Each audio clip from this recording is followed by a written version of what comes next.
Good morning दोस्तों, IAS के जंगे मैदान में आपका स्वागत है। आज हम आपके लिए करंट अफेयर्स के वो टॉपिक लाए हैं जो पिछले एक साल में घटित हुई है। आज हम उन्हीं सारे टॉपिक्स को टॉपिक वाइज बताने जा रहे हैं। इसके पहले हमने पिछले वीडियो में आपको हमने बताया था पॉलिटिकल साइंस के बारे में कि पिछले एक साल में कौन कौन सी ऐसी घटनाएं घटी है जो यूपीएससी के लेवल के लिए होती है। हम उसी लेवल की आपके सामने करंट अफेयर बता रहे हैं। तो आज हम इकोनॉमिक्स के टॉपिक से आपको कुछ वैसे घटनाओं को बताते हैं या वैसे कुछ नई चीज़ों को बताते हैं जो यूपीएससी लेवल की दृष्टि से ये इम्पोर्टेंट घटना है। वैसे करंट अफेयर के नाम पर घटनाएं तो प्रतिदिन घट रही है, लेकिन क्या वो यूपीएससी लेवल की घटनाएं घट रही है? बिल्कुल नहीं घटती है। मुश्किल से महीने में 10 या 12 ही ऐसे घटनाएं होती है जो यूपीएससी लेवल की होती है। लेकिन हमारे बहुत सारे यूट्यूब चैनल और बहुत सारे फेसबुक व्हाट्सएप पर प्रतिदिन हजारों करंट अफेयर्स परोसा जाता है जो बिना काम की होती है। उनसे आप बचे रहें।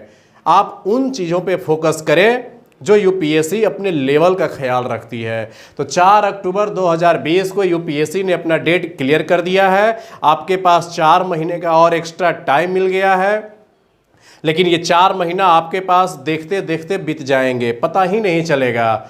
और फिर आपके सामने जो सबसे बड़ी समस्या होगी वो करंट अफेयर्स के लिए होगी। फिर आप मार्केट में दौरे दौरे घूमेंगे कि कहाँ एक ही जगह पे हमें 4 महीने 6 महीने 1 साल की पूरी करंट अफेयर मिल जाए। और इतने बोझ में आप दब जाएंगे, करंट अफेयर्स का इतना बोझ हो जाएगा कि आपके लिए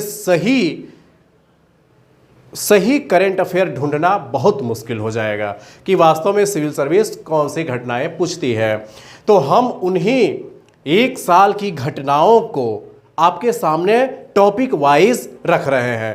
तो इसके पहले वीडियो में हमने बताया पॉलिटिकल साइंस के बारे में, पॉलिटी से संबंधित कौन कौन से घटनाएं घटी है। तो हमने सिर्फ अभी टॉपिक से परिचय कराया है, हम उसके गहराई में भी उतरेंगे। तो आज हम लाए हैं आपके लिए इकोनॉमिक्स के चैप्टर से। इकोनॉमिक्स के वो कौन कौन से ऐसे चैप्टर हैं जो पिछले एक साल में चर्चा में रहे हैं और सिविल सर्विस की दृष्टि से इम्पॉर्टेंट है। आजकल जो यूपीएससी सवाल पूछती है इकोनॉमिक्स से, वो बेसिक कॉन्सेप्ट पूछती है, लेकिन वो बहुत जो गहराई में लोग पढ़ाते हैं वहाँ नहीं जाती है। वो इकोनॉमिक्स से संबंधित जो वर्तमान घटनाएं घट रही है, सवाल वहीं से पूछा जाता है। तो हम important topics for UPSC IAS prelims 2020 के लिए आपके सामने इकोनॉमिक्स के चैप्टर लाए हैं। वो करंट अफेयर है, इसी को हम करंट अफेयर कहते हैं। करंट अफेयर वो नहीं है कि जो आज घटनाएं घटी है वही करंट अफेयर है, नहीं। हमें अक्टूबर में एग्ज़ाम देना है तो आप मान के चलिए कि 2-3 महीने पहले से ही आपको एकदम प्रिपेयर हो जाना चाहिए। लेकिन बहुत सारे स्टूडेंट ऐसा करते हैं कि एग्ज़ाम के 10 दिन तक का मानते हैं कि उस दिन प्रिपेयर होगा। ऐसा कभी नहीं है। एग्ज़ाम के 2 महीने पहले आपको पूरी तरीके से प्रिपेयर हो जाना चाहिए। अगर आप उस समय तक नहीं है तो सिविल सर्विस के लेवल की आप तैयारी नहीं कर रहे हैं। तो आज से ही हम ये करंट अफेयर का विशेष प्रोग्राम लॉन्च कर रहे हैं। तो हम आज आपको सिर्फ और सिर्फ टॉपिक से परिचय करवाएंगे। इसके बाद हम फिर इन सब के बारे में डिटेल से पढ़ेंगे। एक एक चीज़ को आराम से पढ़ते हुए चलेंगे। और आप जानते ही हैं सिविल सर्विस में करंट अफेयर्स का रोल कितना ज़्यादा है। 50% इसका रोल है और 50% हम आपको तैयारी कराने की गारंटी लेते हैं। तो आइए दोस्तों शुरू करते हैं करंट अफेयर्स के बारे में। तो इकोनॉमिक्स से कौन कौन सी ऐसी हैं, तो ज़्यादा नहीं हमें मिली है। हमें पूरे एक साल को खंगालने के बाद 20-25 ऐसे ही मिले हैं टॉपिक्स जो यूपीएससी लेवल की है। बाकी तो और लोग तो हज़ारों टॉपिक्स बना देते हैं और आपके सामने दे देते हैं, वो कॉपी पेस्ट करते हैं। तो आपको अपने से सोच समझ करके करंट अफेयर तैयार करना है। तो आइए देखते हैं। पहला है वरीयता की सामान्यकृत प्रणाली, generalised system of preference, GSP. ये आप बहुत सुने होंगे, अभी वर्तमान में बहुत चर्चा में था। ये अमेरिका के ट्रेड से संबंधित है कि अमेरिका ने कुछ वस्तुओं पे बैन लगा दिया है भारत की कुछ वस्तुओं पर कि वो नहीं जाने देगा भारत से अमेरिका में। तो उस तरह से हम देखेंगे तो ये बहुत चर्चा का विषय बन गया था। तो यूपीएससी यहाँ से वो ज़रूर पूछ सकती है, हम इसके बारे में डिटेल से पढ़ेंगे। इसके बाद ऋण कोष क्या होता है भाई, डेब्ट फंड क्या होता है। चूँकि इस बार भारत सरकार ने आरबीआई से कर्ज लिया है, तो इस स्थिति में थोड़ा सा ये माहौल बन गया, चर्चा का विषय बन गया है, तो यहाँ पर यूपीएससी की नज़र हो सकती है। तो हम इसके बारे में भी देखेंगे कि ये क्या है ऋण कोष। हाइब्रिड एन्युटी मॉडल, ये एक नया शब्द आया है। हम ये भी देखेंगे कि हाइब्रिड एन्युटी मॉडल है क्या, इसमें क्या होता है, इस शब्द की चर्चा हुई क्यों है। अगर ये शब्द आप नहीं जानेंगे तो यूपीएससी ऐसे ही सवाल दे करके आपको उलझा देगी। इसके बाद हम देखेंगे भारत 22 ETF, ये क्या है ETF, तो हम इसके बारे में डिटेल से पढ़ेंगे। ये नए नए शब्द की चर्चा, नया तो है नहीं, ये पिछले 3-4 सालों से इसकी चर्चा हो रही है। ये है क्या, लेकिन अभी 3-4 सालों में यूपीएससी ने पूछा नहीं है, तो हमें लगता है कि इस वर्ष के लिए यूपीएससी के लिए ये करेंट अफेयर इम्पॉर्टेंट होने जा रहा है। उसी तरह से है कैटोस्ट्रॉफी बॉन्ड्स, एक नया बॉन्ड आया है कैटोस्ट्रॉफी, ये बॉन्ड आया है, इसके बारे में हम देखेंगे। इसके पहले अगर आप 2016 का अगर पेपर आप देखे होंगे तो उसमें एक पूछा गया था मसाला बॉन्ड के बारे में। उसी प्रकार से 3-4 प्रकार के बॉन्ड लॉन्च हुआ है, ये यूपीएससी के लिए इम्पोर्टेंट है। उसी तरह से एलिफेंट बॉन्ड्स है, ये क्या है भाई, किस क्षेत्र के लिए लागू किया गया है, इसमें कौन कौन से प्रावधान किए गए हैं, ये हम भी देखेंगे। इसके बाद हम देखेंगे ज़ीरो बजट एग्रीकल्चर, बहुत चर्चा में रहा है ये पिछले साल, पिछले 2017 में 18 में भी ज़ीरो बजट एग्रीकल्चर बहुत ही ज़्यादा चर्चा में ये रहा है। क्या है ज़ीरो बजट एग्रीकल्चर, इसके बारे में हम डिटेल से पढ़ेंगे। इसी से प्राकृतिक खेती या नेचुरल एग्रीकल्चर का कॉन्सेप्ट आया है, ऑर्गेनिक एग्रीकल्चर का कॉन्सेप्ट आया है। पिछले साल यूपीएससी ने पूछा भी था कि कौन ऐसा पहला राज्य है जो ऑर्गेनिक, पूरी तरीके से ऑर्गेनिक एग्रीकल्चर करता है। उसी पर आधारित ज़ीरो बजट एग्रीकल्चर, ये प्रीलिम्स के लिए भी है और मेंस के लिए भी ये टॉपिक बहुत इम्पोर्टेंट है। इसके बाद है सॉवरेन बॉन्ड, ये आप पिछले 2015 से ही ये चर्चा में शब्द बना हुआ है, सॉवरेन गोल्ड, सॉवरेन बॉन्ड, और इसके बारे में यूपीएससी मेंस में सवाल पूछ भी चुकी है, तो प्रीलिम्स में पूछना उसके लिए बाएं हाथ का खेल है, वो पूछ देगी। फिर जीआई टैग फॉर रसगुल्ला, पिछले 2 सालों से रसगुल्ला के जीआई टैग के लिए पश्चिम बंगाल और उड़ीसा में दोनों में द्वंद्व की स्थिति बनी हुई थी, दोनों में बहुत ही वाक युद्ध भी हुआ दोनों सरकार के बीच में। तो पहले रसगुल्ला पश्चिम बंगाल को दिया गया, उसके बाद फिर उड़ीसा को दे दिया गया, तो ये सब के बारे में विवाद में आया है। तो जीआई टैग से 2015 में यूपीएससी ने एक सवाल पूछा भी था, तो हम उसी आधार पर इसको देख रहे हैं कि जब 2015 में यूपीएससी जीआई टैग से पूछ सकता है तो फिर भी पूछ सकता है। तो हम जीआई टैग के बारे में जानेंगे, जियोग्राफिकल इंडिकेशन क्या होती है, कैसे इसको प्राप्त किया जा सकता है, कैसे इसकी शुरुआत की गई, किन किन चीज़ों पर पिछले 1 साल में जीआई टैग मिला है, हम इन सब के बारे में डिटेल से पढ़ेंगे। इतना पढ़ लेने के बाद फिर और हम पढ़ेंगे पॉवर्टी इंडेक्स पढ़ेंगे, बहुत चर्चा में ये रहा है, गरीबी सूचकांक, इससे कई देशों के बीच में भारत का एक माना जाता है कि भारत कितने देशों में है।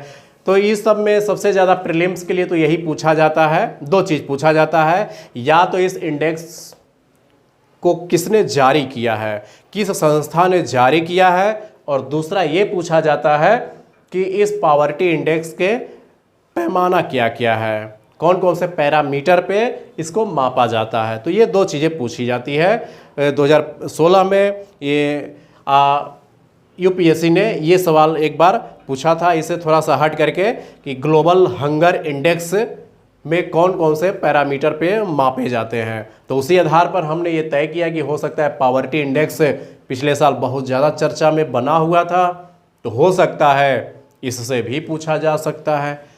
हम लोग ऐसे ही करेंट अफेयर को आधार बनाते हैं, पिछले 5 सालों 10 सालों के पेपर को देख करके हम करेंट अफेयर की गणना करते हैं, ना कि आज की जो घटनाएं घट रही है आंख बंद करके उसको हम याद करने लग जाते हैं। कभी नहीं, वैसे तो बेवकूफ़ लोग करते हैं, आप तो दिमाग वाले हैं। और जो यूपीएससी का एग्ज़ाम दे रहे हैं ये पूरी तरीके से आपके दिमाग पर होता है, ना कि दूसरों के कहाव पर होता है। तो यूपीएससी अगर प्रीलिम्स 2020 को अगर आपको क्लियर करना है, क्वालिफाई करना है, तो आपको अपने दिमाग से करंट अफेयर सोचना होगा, बनाना होगा। दूसरे के जैसा जो अखबार पढ़ते हैं और अखबार के लाइन बाय लाइन आपको बोलते जाते हैं, वो करंट अफेयर नहीं है। वो तो खुद अपना रीडिंग सीख रहे हैं, आपको थोड़ी पढ़ा रहे हैं। आपको सिर्फ अपना दिमाग लगाना है, तब प्रीलिम्स निकलेगा। पॉवर्टी इंडेक्स के बाद अब हम देखेंगे गिग वर्कर्स क्या है, इसके बारे में हम डिटेल से पढ़ेंगे। गिग इकोनॉमी क्या होती है, गिग वर्कर्स क्या होते हैं, और ये पिछले कई सालों से ये सब्जेक्ट चर्चा में बना हुआ है। यूपीएससी की नज़र अभी तक गई नहीं है, लेकिन हमारी नज़र है, तो आपको भी इस पर नज़र डालनी होगी। फिर इसके बाद हम देखेंगे एग्रीगेटर फर्म्स। एग्रीगेटर फर्म्स क्या है, इसके बारे में हम डिटेल से पढ़ेंगे। इसके बाद हम देखेंगे ग्लोबल हंगर इंडेक्स। चूँकि यूपीएससी इसके बारे में 2015 या 16 में एक बार सवाल पूछ चुकी है, ग्लोबल हंगर इंडेक्स, और ये हमेशा विवादों में ही रहता है। तो यूपीएससी इसे सिर्फ और सिर्फ 2 सवाल पूछ सकती है, या जितने भी इंडेक्स होते हैं यूपीएससी उससे 2 ही सवाल पूछती है। एक तो पूछती है कि जो ये इंडेक्स होता है कौन सी संस्था जारी करती है, और दूसरा ये पूछा जाता है कि इसके पैरामीटर्स कौन कौन से हैं। ग्लोबल हंगर इंडेक्स के पैरामीटर क्या क्या है, तो हम इसके बारे में डिटेल से पढ़ेंगे। पिछले साल यूपी पीसीएस ने भी ग्लोबल हंगर इंडेक्स के बारे में पूछ लिया था। तो स्टेट पीसीएस के लिए तो केवल और केवल उसके बारे में रैंक पूछ लिया जाता है, तो यूपी पीसीएस ने इसका 2017 का रैंक पूछ लिया जो 100 था। तो ऐसे ऐसे हम पढ़ेंगे। इसके बाद ease of doing business index के बारे में पढ़ेंगे। ईज़ ऑफ डूइंग बिजनेस के बारे में यूपीएससी 2 बार सवाल पूछ चुकी है अभी तक। एक 2015 में पूछी थी कि ease of doing business report कौन सी संस्था जारी करती है, और 2019 में या 18 में, ये 19 में ही शायद, ये पूछा गया था कि ईज़ ऑफ डूइंग बिजनेस के पैरामीटर क्या क्या हैं। सिविल सर्विस में बस यही 2 चीज़ इंडेक्स के बारे में पूछा जाता है। तो इसके अलावे जितने भी आपके पास इंडेक्स हैं, तो यूपीएससी के लेवल के लिए सिर्फ 2 ही सवाल इससे पूछे जाएंगे, कौन सी संस्था जारी करती है, और दूसरा कि इसके पैरामीटर्स कौन कौन से हैं। आप ऐसे ही तैयारी कीजिए तो ज़्यादा बेटर रहेगा। इसके बाद हम पढ़ेंगे रैंडोमाइज्ड कंट्रोल ट्रायल। क्या ये चीज़ है रैंडोमाइज्ड ट्रायल, कंट्रोल ट्रायल? विस्तार से हम इसके बारे में पढ़ेंगे, डिटेल से पढ़ेंगे, बहुत मज़ा आएगा। एनबीएफसी कंपनीज़ के बारे में पढ़ेंगे। 2018 में पूरी की पूरी एनबीएफसी कंपनी पर ही पूरा साल गुजर गया, और यूपीएससी 2019 में नहीं पूछी इस पे सवाल। तो 2020 में पूरी की पूरी संभावना है कि यूपीएससी एनबीएफसी कंपनी से सवाल पूछेगी ही पूछेगी। इसके पहले एक बार 2014 या 13 में एक बार सवाल यूपीएससी पूछ चुकी है एनबीएफसी कंपनी पर।